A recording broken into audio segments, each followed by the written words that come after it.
Castro, yo soy la manager de Marketing y Growth en Coimans y les doy la bienvenida a este panel para hablar un poco de Web3, Payments y ver qué sinergias podemos hacer para el desarrollo del ecosistema. Digamos que hablar de tokenización de activos no necesariamente es solo referirnos a digitalización de activos. La digitalización de activos nos permite hoy en día en las entidades financieras y en los instrumentos financieros lograr crear unidades de valor digitalizadas a medida que podemos empezar a transar estos activos. Por otro lado, hoy nos acompaña en este panel Nicolás Galvis de Visa y Mario Estupiñán, presidente de FIDOccidente. Les doy la bienvenida y gracias por acompañarnos. Nos gustaría tocar y seguir la línea que traían en el panel anterior, donde ponemos un par de ejemplos. Por un lado, la vivienda, como viene haciendo todo este tema de garantías bancarias, agrotoken, entre otros, y como Coibanks hoy está tokenizando 7 clases de activos, como lo son los cheques, las facturas, las garantías de las fiduciarias, ver todo el tema del loyalty y cómo el dinamismo se va creando dentro del ecosistema. Para no ir muy lejos, inicio preguntándole a Mario, cuéntanos un poquito sobre cuál es la estrategia y la visión de FIDOccidente hoy en día y cómo la tecnología de tokenización de activos podría, con el debido marco regulatorio, ampliar esta oferta a mayor cantidad de personas, el retail, y armar tickets más pequeños, automatizando la conciliación y los procesos. Bueno, buenas tardes ya a todos. Cami, gracias por la invitación, lo mismo a Leo, a todo el equipo de Coibanks, Nicolás, un gusto compartir el panel con ustedes y bueno, a todos los que están presentes, también mis agradecimientos por tomarse el tiempo de venir a escuchar lo que tenemos que decir. Antes de eso, Cami, y para entrar un poquito en por qué esta discusión consideramos que es relevante desde el sector fiduciario, yo quisiera poner de presente un poco el tamaño y la capacidad que tenemos las fiduciarias hoy en la actividad económica en el país. Y puede que ustedes ya han oído estos datos en algún momento, pero siempre es bueno volver a repasar sobre estos datos para tener un poco de conciencia sobre la conversación que estamos teniendo frente a la capacidad que podemos tener actores que administramos activos de terceros, como somos las fiduciarias, en materia de tokenización, en materia de implementar estas tecnologías de pagos digitales en nuestro ecosistema. Solo para que se hagan una idea, en Colombia hay 28 fiduciarias y las fiduciarias somos el segundo actor en administración de activos del sistema financiero colombiano. Las fiduciarias hoy administramos casi 860 billones de pesos en activos de terceros. Esos 860 billones de pesos, cuando uno los compara contra el PIB colombiano, hacen cuenta por casi el 65% del PIB. Es decir, toda la mayoría de los sectores están hoy en fiducia. Y esos activos se administran a través de fondos de inversión colectiva, a través de estructuras fiduciarias de garantía, de fuentes de pago, a través de esquemas de concesiones, esquemas inmobiliarios. También administramos fondos de capital privado. Pero hoy solo tenemos 2 millones de clientes. En Colombia solo 2 millones de personas naturales y jurídicas utilizan el mecanismo fiduciario. Sin embargo, gran parte de la actividad empresarial del país pasa por una fiduciaria. Fijan, cualquier proyecto, cualquier concesión, cualquier proyecto de financiamiento, cualquier project finance siempre tiene de la mano una estructura fiduciaria detrás. Y adicionalmente, pues muchos de nosotros tenemos recursos invertidos en los fondos de inversión colectiva, o en los fondos de capital privado o en las alternativas de inversión que nosotros llevamos a nuestros clientes. Eso simplemente para que nos hagamos una idea del tamaño que puede tener una industria como la fiduciaria en Colombia y la capacidad que tenemos de incorporar este tipo de iniciativas en nuestra estrategia. Particularmente Fiduciaria de Occidente, que es una fiduciaria que administra alrededor de 50 billones de pesos en activos, que tiene alrededor de 15.000 clientes, pues toda esta estrategia de tokenización la estamos revisando desde un punto de vista muy enfocado a ver cómo hacemos para que, o digamos en dos sentidos. El primero es, entendemos que hoy por hoy tenemos que llevarle alternativas de inversión diferentes a nuestros clientes y que la tokenización de activos probablemente nos ayuda en esa visión de entregar alternativas de inversión diferentes, alternativas de inversión que sean más eficientes, que provean mayor seguridad, que diversifiquen los portafolios, que además nos permitan fraccionar activos y darle liquidez a activos que tradicionalmente no eran líquidos. El ejemplo más sencillo y más aplicable puede ser un activo inmobiliario. Si uno quisiera hacerse un activo inmobiliario, pues tiene que sacar unos capitales, y me refiero a las personas de a pie, tienen que sacar unos capitales relativamente importantes para ir y comprar un activo y probablemente no vamos a ser capaces. ¿Qué pasa si tokenizamos unos activos y somos capaces de llevar una inversión o un activo a que muchas personas logren invertir sobre ese activo? Sacamos un poco la discusión de inversión enfocada típicamente en Colombia en renta fija y lo llevamos al sector real. Entonces ahí estamos viendo una oportunidad gigantesca de llevarle al colombiano de a pie, de llevarle a las personas que hoy tienen unos recursos que probablemente no son tan altos, pero que tienen necesidades de inversión, entregarles alternativas que además se reflejen en activos subyacentes del sector real. De acuerdo contigo, Mario. Para no dejar pasar este punto, me parece importante traer a colación no solamente el retail y ese B2C que manejamos en la fiduciaria, sino también hacer un poco de foco y detalle en lo que tiene que ver con el B2B. Tal vez estas empresas que administran ustedes su AUM, ¿cuál es la posibilidad de generar un dinamismo activo dentro de cada peso que tengan invertido para lograr esa retroalimentación dentro del mismo ecosistema y generar diferentes alternativas verticales donde no solo dando rentabilidad en esto, sino que además logremos diferentes vínculos, diferentes productos y cumplir esa oferta de valor del B2B? Sí, total, Cami. Yo creo que nosotros tenemos un reto grandísimo, no solo Fiduciaria de Occidente, sino en el sector, y es tratar de cortar esa divergencia entre si la plata está invertida en los fondos de inversión colectiva o los instrumentos de inversión que nosotros le ofrecemos a los clientes o está reposando en una cuenta de ahorros. Y en la medida que nosotros logremos, y esto es un ejercicio que estamos tratando de idear en la organización, que la plata nunca, que el activo nunca se monetice y nunca salga del ecosistema de la fiduciaria y de los fondos de la fiduciaria, creemos que tenemos una ventaja grandísima. ¿Por qué? Porque, digamos, suplimos dos necesidades. Una, digamos, la plata le sigue rentando a los inversionistas, que es, digamos, al final el mandato que nosotros tenemos de nuestros clientes es hacerles rentar los recursos. Pero dos, sobre todo, que convertimos un vehículo que inicialmente era de inversión, como puede ser un fondo, en un vehículo transaccional. Es decir, en la medida que yo sea capaz o que nosotros seamos capaces de incrementar la capacidad de pagos y la capacidad transaccional y meterle mucha fuerza a la idea de cash management a través de los fondos, yo creo que ahí todo el mundo gana.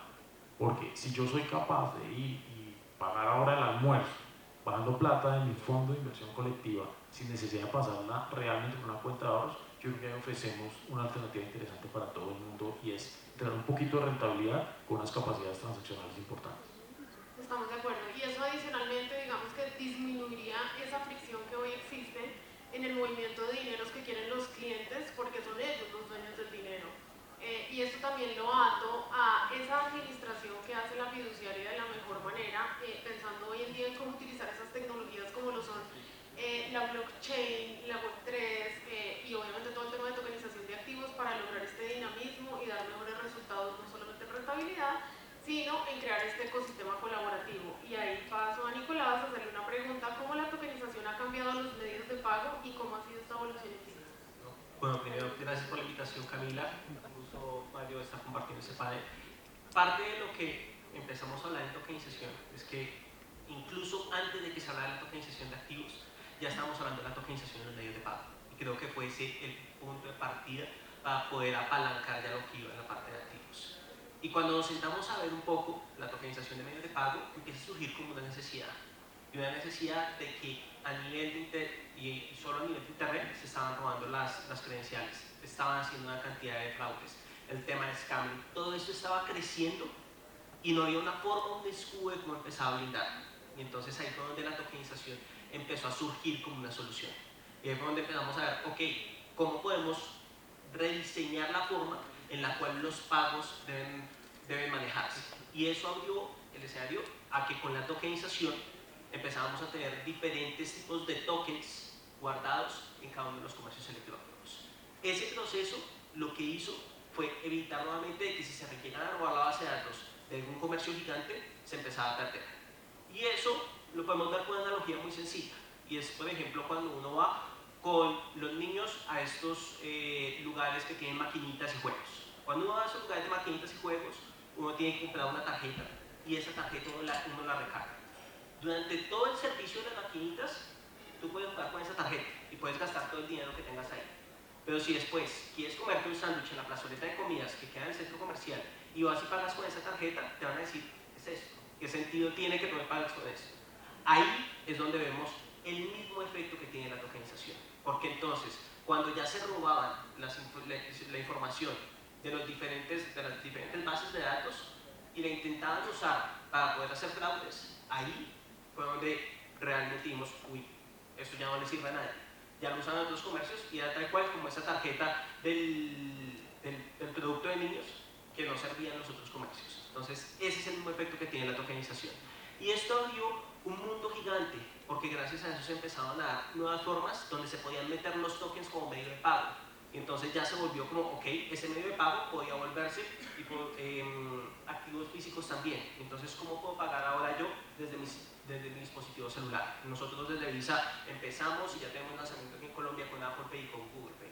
Pero, por ejemplo, en Alemania lo tenemos también con los carros. Entonces, tenemos una alianza con Mercedes-Benz y en la alianza con Mercedes-Benz la persona puede pasar por los peajes, puede pasar por las estaciones de servicio y puede pasar por diferentes tipos de comercios en los cuales tranquilamente solo pasa y hace el pago sin tener que sacar su credencial, sin tener nada. Entonces la tokenización abre un escenario para que cualquier dispositivo pueda volverse un medio de pago también. Sí, ahí también para añadir a lo que dices, me parece importante traer a colación que esto lo que nos permite también es realizar una monetización de la data que resulta ser uno de los activos más importantes para estas entidades financieras y para entidades como Visa, donde pueden encontrar el dinamismo dentro de su mismo ecosistema. Nicolás, sabemos que los pagos se han mantenido estables y muy tradicionales, pero ha venido evolucionando. ¿Qué está sucediendo con el Open Finance a nivel mundial y cómo esto se está impactando en los medios de pago? ¿Cómo se está viendo impactado? Empezamos con esa parte de la digitalización, que fue cómo volver el típico plástico mucho más fácil para usar, mucho más dinámico, perdón, la parte de redundancia, a partir de diferentes casos de uso. Nos empezamos a dar cuenta también que la data es muy importante. Y lo que sucedió hace aproximadamente 10 años en el Reino Unido fue un cambio importante de cara a cómo la data de las personas iba a empezar a manejar. Y se empezó hablando como Open Banking, ya vamos pasando Open Finance y estamos en un escenario también donde varios países están hablando de Open Data. ¿Y qué sucede bajo ese escenario? Que ya las instituciones dejan de ser el dueño directo de la información. ¿Por qué? Porque la regulación lo dice así. La regulación dice que van a dejar de ser los dueños directos. El dueño directo es el usuario final. Y ese usuario final puede decidir ceder su data a otras instituciones. Y el poder decidir ceder esa data a otras instituciones empieza a abrir escenarios.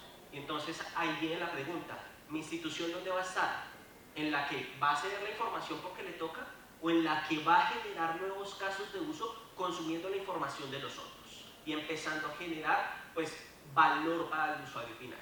Y entonces ahí es donde empezamos a ver cómo los medios de pago también entran dentro de ese mundo de Open Finance. Entonces, por ejemplo, bajo el esquema normal de Open Finance, nosotros empezamos a ver que las originaciones de productos crédito empiezan a ser fundamentales.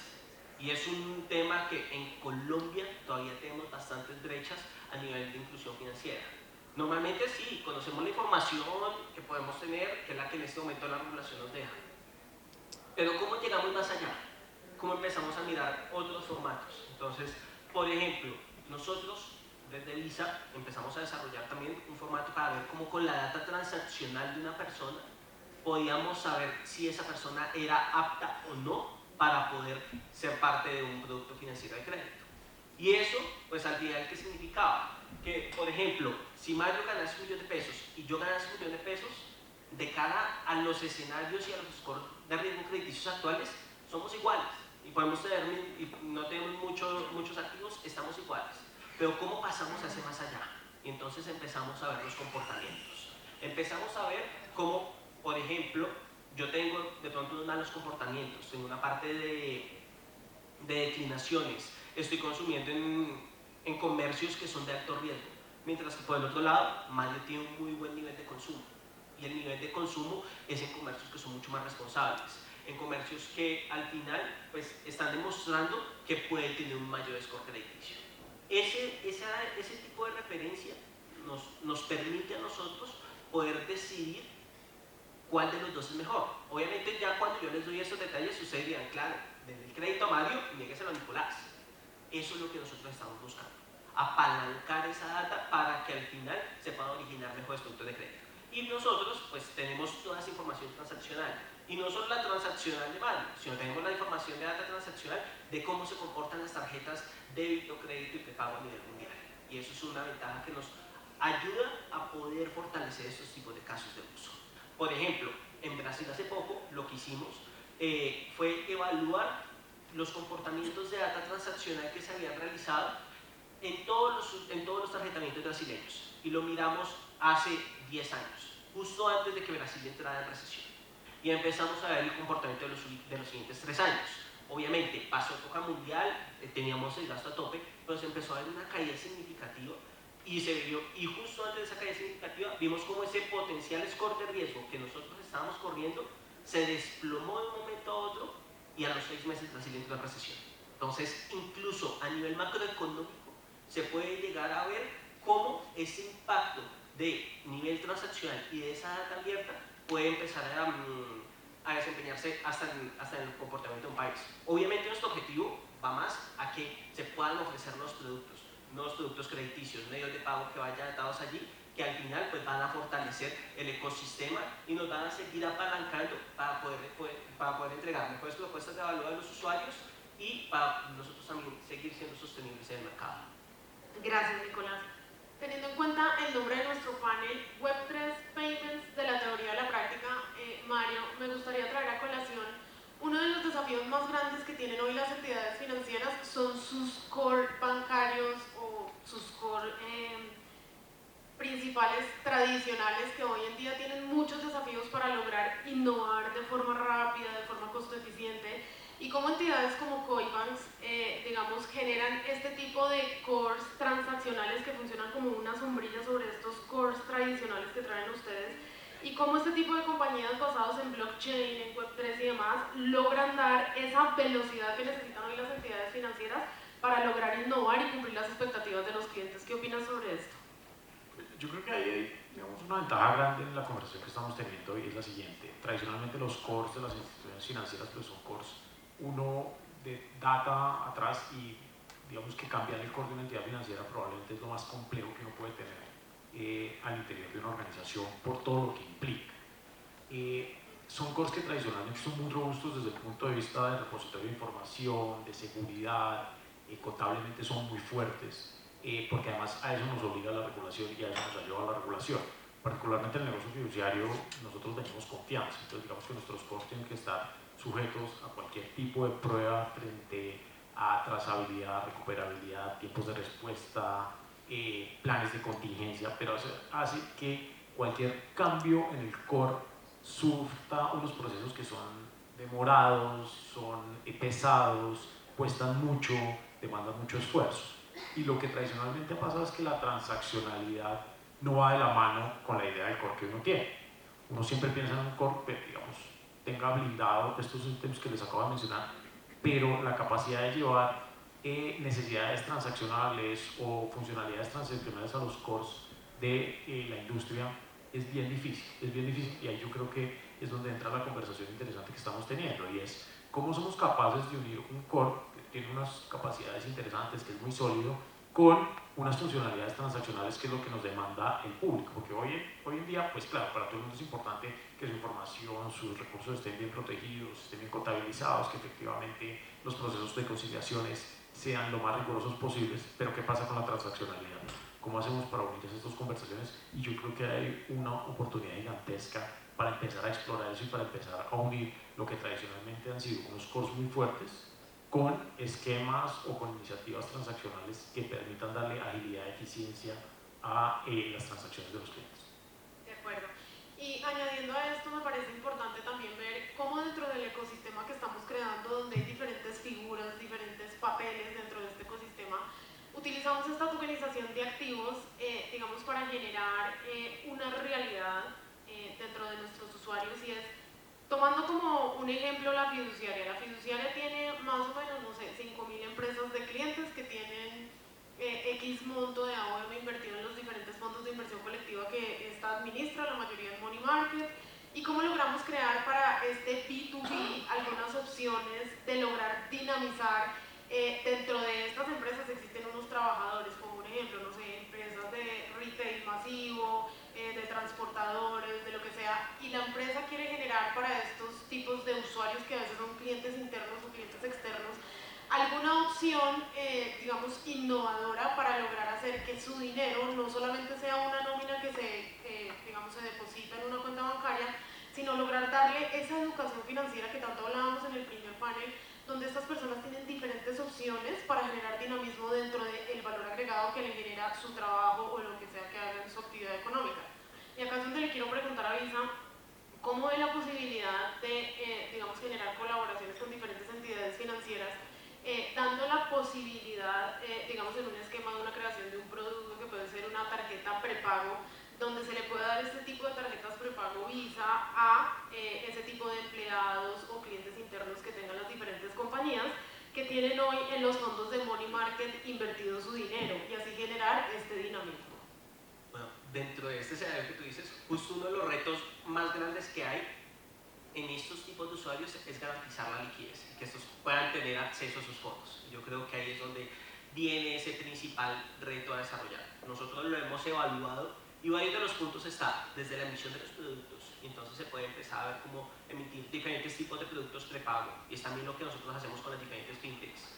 Muchas de las billeteras digitales dicen, yo necesito formas de que el usuario empiece a usar el producto, de que le dé un poco más de movimiento. Entonces, ¿cómo empezamos a verlo? Pues claro, empieza a darle un producto, un medio de pago que empiece a apalancar ese formato. Entonces, ese es uno de los formatos en los cuales lo podemos dar, y esos productos que al final pueden venir incluso de esos activos tokenizados y se pueden traer para que al final sean usados en la moneda y que puedan ser aceptados en cualquier tipo de comercio, en los más de 100 millones de comercios que nosotros tenemos afiliados, y con eso pues al final se pueda llegar a hacer ese proceso de pago. Pero también tenemos otro camino, y es el camino en el cual la institución dice, no, yo no estoy interesado en darle tarjetas a mis clientes. Mi cliente muy seguramente ya tiene una tarjeta con otro banco, yo no quiero entrar en esa parte operativa. Y ahí también tenemos una parte de solución, y esa solución nosotros la llamamos Visa Direct. ¿Qué significa Visa Direct? Son diferentes tipos de dispersiones de fondos en tiempo real para que puedan llegar a las diferentes cuentas, incluso si Mario es de Occidente, si yo soy del banco A y si Cámbico es del banco B.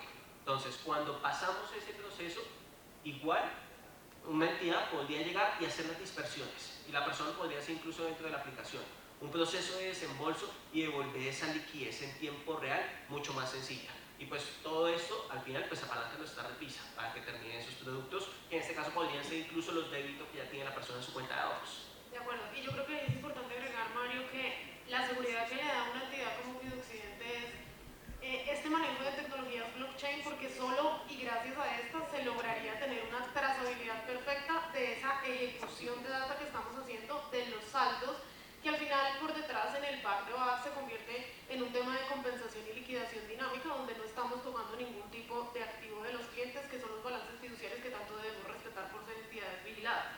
¿Estás de acuerdo, Mario, o quieres agregar algo? Pues digamos que yo creo que eso es uno de los grandes retos de esta conversación que estamos teniendo, y es cómo somos capaces de, uno, cumplir con toda la normativa que a nosotros se nos exige en materia de trazabilidad, rigurosidad, temas de conciliaciones, partidas que no deben pasar de más de X días pendientes.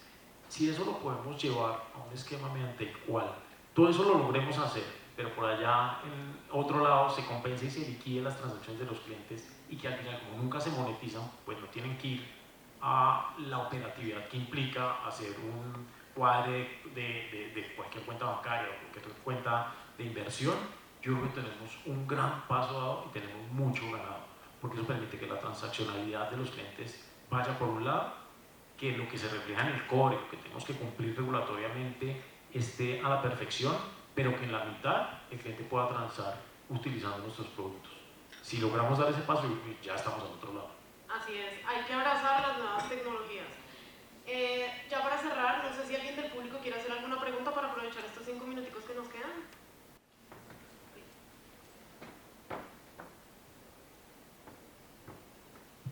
Hola, buenas tardes. Muy interesante todo lo que hemos escuchado como información, pero me quedó sonando mucho esa parte del sistema core robusto, que es difícil, digamos, de modificar. ¿Cuál podría ser esa hoja de ruta para ir evolucionando y qué se debería hacer para que eso se vuelva flexible a futuro? Por nuestra parte, yo creo que hay como dos puntos importantes.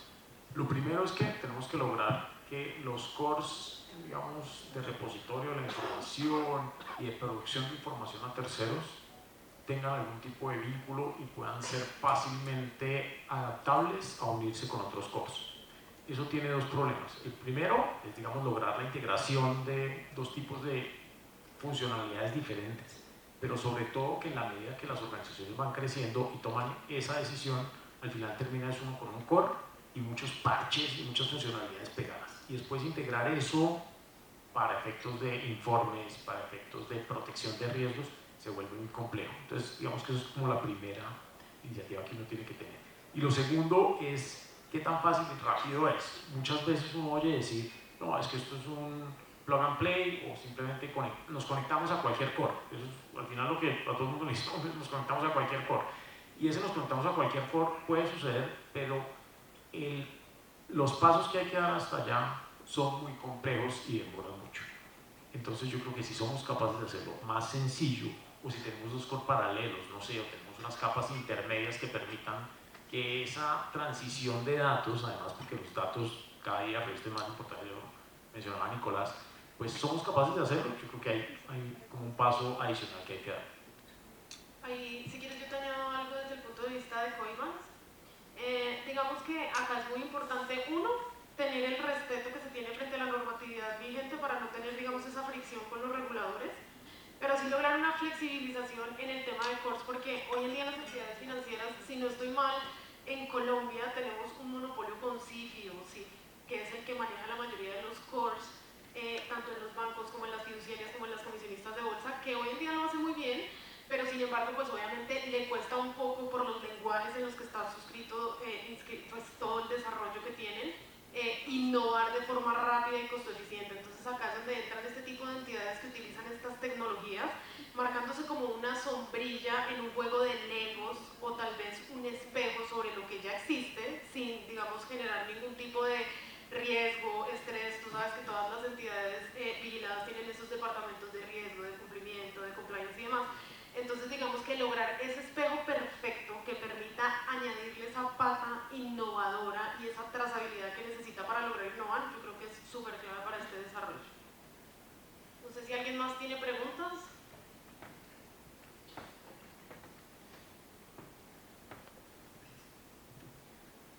Hola Nicolás y Mario, muchas gracias. La pregunta es para ti, Nicolás. Me llama la atención lo que hablabas ahorita del modelo de dispersión, de pagos, sea pues, por tarjeta o no. ¿Qué visión tienen ustedes en la incorporación del modelo de Buy Now Pay Later?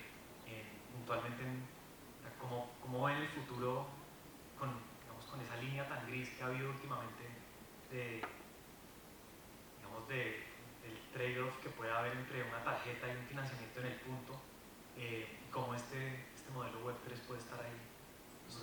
Muchas gracias por tu pregunta. Y justo bajo el modelo Buy Now Pay Later, cuando nosotros lo empezamos a ver a nivel mundial, muchas veces decían, oiga, qué increíble el modelo Buy Now Pay Later, como lo vemos, podemos apalancar los productos de crédito, pero el producto de la credencial de crédito, como la estaban pensando en otros lugares, era muy similar a lo que tenemos en Colombia hace 60 años, con el modelo de cuotas. Entonces fue como el reto de cómo vamos a cambiar eso.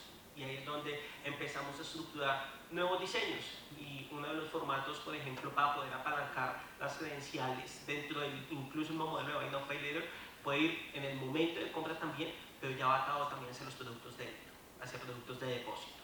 Normalmente estamos acostumbrados a que el crédito se da solo bajo los productos de crédito frente a las tarjetas de crédito, pero aquí ya empezamos a ver como un producto de depósito también puede llegar a apalancarse y ser un modelo de Buy Now Pay Later. Entonces es un tema de ecosistema que nosotros estamos trabajando, para poder integrar, pues obviamente, tanto los diferentes jugadores, lo que van a ser los emisores, que puedan tener esto claro, lo que son los adquirentes, los comercios, y allí pueda llevarse un modelo mucho más integrado en ese formato de vaina pelea. Listo, muchas gracias por asistir y acompañarnos en este panel y muchas gracias a todos por sus preguntas.